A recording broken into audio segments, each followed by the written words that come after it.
На реке Алдан активная фаза ледохода проходит по территории Тампонского и Усть-Майского районов. Сегодня у гидропоста Верхоянский перевоз начался ледоход. Уровни воды при вскрытии в пределах нормы. На реке Вилюй нижняя кромка ледохода наблюдается в пределах Вилюйского района. Сегодня также осуществилось вскрытие у Вилюйска. Уровни воды ниже нормы. В нижнем течении у гидропоста Хатырык-Хамок Обяйского района лед подняло. В ближайшие сутки ожидаются подвижки. 18 мая ледоход. На реках Яна и Дигирка и их притоках продолжается подъем уровней воды. Наблюдаются закраины, вода на льду. На реке Колыма у поселка Зырянка наблюдается выход воды на пойму. В ближайшие сутки продолжится понижение уровня воды. Нижняя кромка ледохода отмечается в пределах Верхнеколымского района. 18-19 мая ожидается вскрытие у реки Среднеколымска, что на неделю раньше нормы.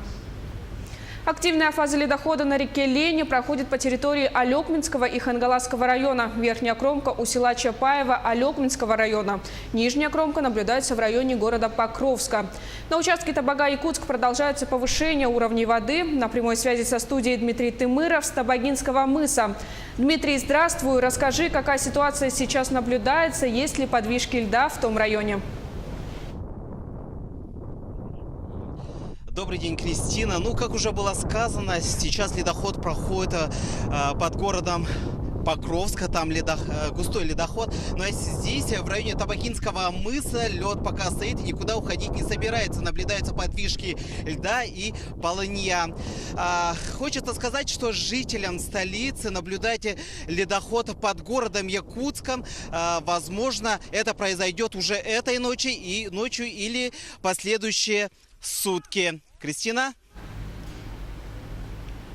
Находится ли ситуация на контроле МЧС республики и сколько оперативных групп работает в целом по Якутии? Да, как уже сообщили в управлении в кризисных ситуациях столицы республики, на территории Якутии, на реках Лена, Колыма, Алдан, Тата работает 5 оперативных групп МЧС в составе 63 человек, 4 единиц спецтехники, 2 воздушных судна и 4 плавсредства. Также хочется отметить, что данная ситуация находится на контроле у правительства региона.